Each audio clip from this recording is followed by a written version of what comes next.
Boa noite, Cris e amigos inscritos. Me chamo Davi. Atualmente tenho 40 anos de idade e moro em Curitiba, Paraná. Vim contar um relato sinistro que presenciei junto à minha ex-namorada Kátia. Hoje em dia não estamos mais juntos, mas essa história marcou nossas vidas. O ano era 2005 e a minha namorada Kátia tinha me convidado para a festa de aniversário da sua mãe em Recife, Pernambuco. Confesso que eu fiquei muito alegre com esse convite, pois eu tinha muita vontade de conhecer as praias do Nordeste. E essa era a oportunidade que eu precisava. O aniversário da sua mãe seria no final do mês de junho, então pedi para antecipar minhas férias para que eu pudesse viajar com Kátia. Compramos nossas passagens de ônibus e fomos para a tão esperada Recife. Foi 3 dias de viagem e foi bem cansativo. Saímos do terminal rodoviário de Curitiba, sentamos em nossas poltronas e a Kátia foi me contando sobre sua família e sua cidade. A família dela morava em um bairro chamado Santo Amaro, próximo ao cemitério. A casa era bem antiga e grande. Ela me falou que Recife tem muitos locais turísticos e que a gente ia conhecer, como Olinda, Porto de Galinhas e suas piscinas naturais, a linda Praia dos Carneiros e outros lugares que não me recordo agora. Mas ela também me falou que Recife era a cidade mais assombrada do Brasil. Kátia me contou histórias que me deixou maravilhado. Histórias de assombrações que tem nesse Recife. Cris, ela me falou de uma história que aconteceu com o tio dela e que mais na frente vai ter relação com o meu relato. Agora vou contar a história que ela me contou. Era por volta dos anos 70. Seu tio Aldemir era jovem e gostava de sair para as festas para paquerar. Só que ele não gostava de muita amizade. Sempre andava sozinho e carregava consigo um canivete em seu bolso, pois um homem prevenido vale por 2. Uma vez ele voltando da casa de um amigo que morava num bairro chamado Recife Antigo, e ele vinha caminhando de boa, altas horas da noite. Ele ia levar mais ou menos cerca de 30 minutos andando até chegar na sua casa. Aldemir estava caminhando pelas ruas desertas e macabras, pois a iluminação era muito fraca. Quando faltava mais ou menos 15 minutos para chegar em casa, ele viu de longe um homem na esquina, vestindo um terno branco, sapatos brancos e um chapéu estilo Panamá branco. Ele pensou, o que será que esse abestalhado está fazendo todo arrumado a essas horas da noite? Tá doidinho, é para ser roubado. O tio Aldemir ficou agoniado para passar logo por aquele homem, pois ele tinha a impressão que aquilo não era coisa boa. Ele foi se aproximando daquela figura sinistra. Então o tio passou para o outro lado da rua e o cara também foi. Logo ele pensou, aí tem marmota. Foi aí que o tio Aldemir pegou o seu canivete do bolso e ficou atento. Se por acaso aquele macho fizesse alguma coisa com ele, pelo menos ele tinha como se defender. Quando meu tio se aproximou dele, percebeu que o seu terno era muito antigo e não condizia com aquela época. Foi quando de repente aquele homem levantou a cabeça e com uma voz muito grossa perguntou ao meu tio Aldemir, tem fogo? E apontou o cigarro para ele. Tio Aldemir respondeu que não, pois ele não fumava. Foi quando de repente aquilo deu uma gargalhada grotesca e olhou em direção do tio Aldemir. Ele ficou tão abestalhado que acabou caindo no chão e ficou assombrado com aquela cena medonha. Meu tio conta que aquilo veio em sua direção, deu uma gargalhada tenebrosa e mostrava sua bocarra cheia de dentes dourados. E o fedor que saía de sua boca era insuportável. Tio Aldemir saiu feito doido, sem olhar para trás. Graças a Deus, ele já estava perto de casa. Então chegou bem rápido. Ao chegar em casa, ficou gritando pelo seu pai, pedindo para ele abrir a porta. E a minha mãe, que é irmã dele, veio abrir a porta. Minha mãe viu que ele estava na cor de um papel de tão branco e não conseguiu falar nada naquele momento. Ela correu e fez uma garapa de açúcar e deu para ele tomar. Ele nem conseguia segurar direito o copo, pois ele se tremia igual vara verde.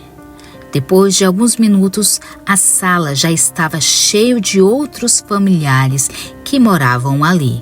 Foi então que o tio Aldemir contou o que tinha visto. Nesse momento, meu avô disse: "Bem feito, pois eu já te avisei que um dia tu ia achar alguma marmota por aí." Meu tio, depois desse dia, parou de chegar tarde em casa e antes da meia-noite já estava em casa. Quando Kátia me contou toda essa história, eu comecei a achar graça e ela ficou com ódio de mim. Então ela me falou: "Se tu não acredita, não precisa mangar de mim não, pelo menos respeita." E ela ficou boa parte da viagem sem falar comigo. Então tive que pedir desculpas e a gente voltou a se falar. Quando chegamos no terminal de Recife, o irmão dela foi pegar a gente. Ele tinha falado com um taxista amigo deles para ir buscar a gente no terminal. Confesso que Recife é lindo e as pessoas são muito alegres e receptivas. Quando chegamos à casa dela, a família da Kátia me recebeu muito bem e logo me convidou para almoçar, pois sua família tinha feito várias comidas para o aniversário da mãe de Kátia, que aconteceria naquela noite. O dia foi muito agradável e a noite também. Então houve o aniversário da mãe de Kátia.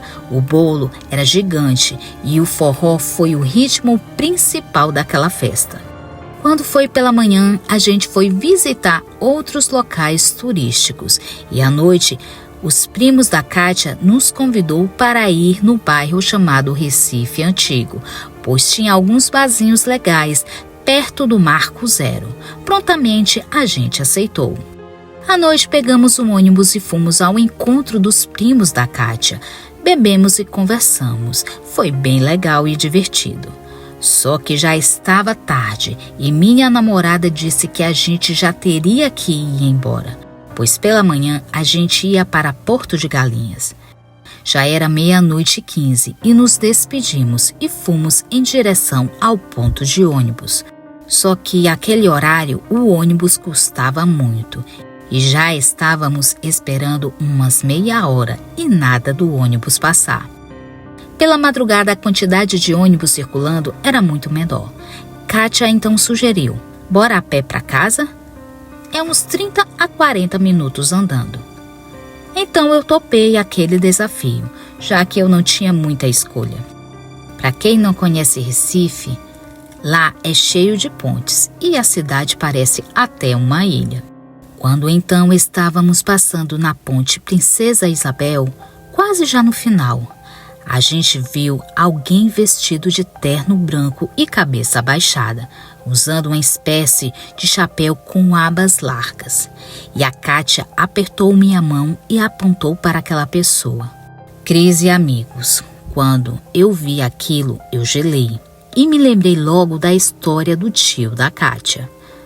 Ela me olhou e falou: "Davi, melhor a gente voltar e pegar outro caminho, pois acredito que aquilo não é coisa boa não."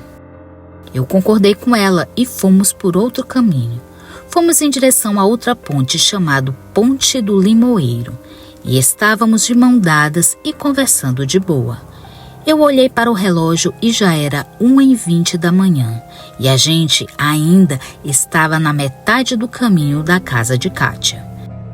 Minha amiga Cris, eu e a Kátia já tínhamos passado boa parte da ponte e chegamos na esquina. Aí a gente deu de cara com aquela mesma pessoa que anteriormente tínhamos visto na outra ponte.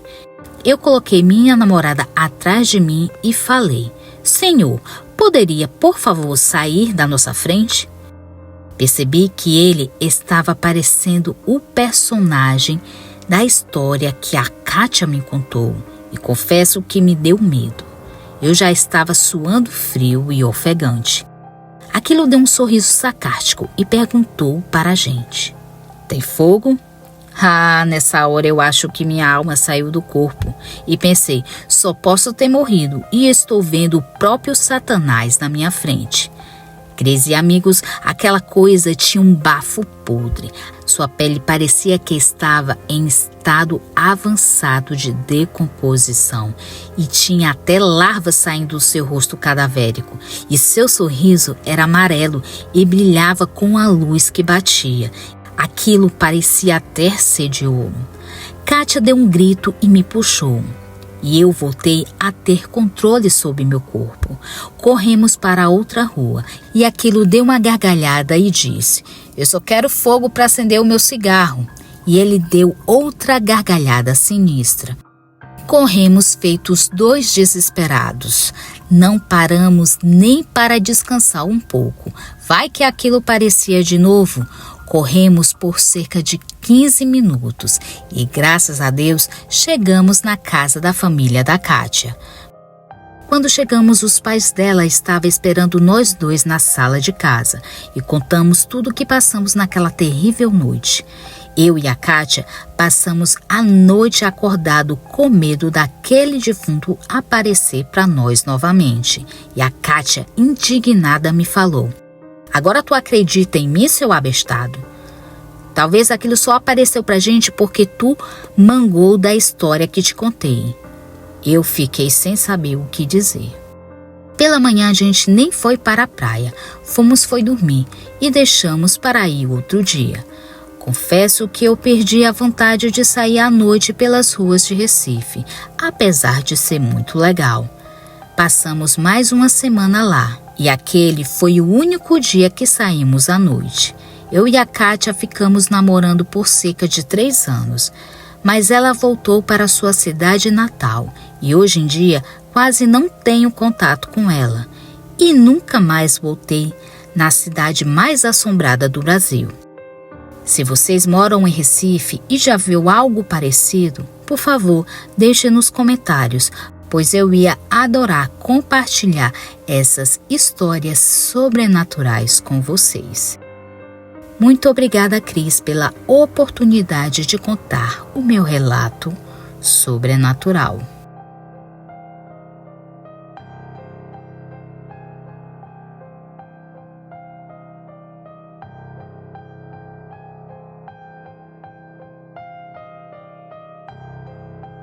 Muito obrigada pela sua presença. Se gostou do vídeo, deixe seu like. Se for novo por aqui, inscreva-se no nosso canal e assine o sino das notificações.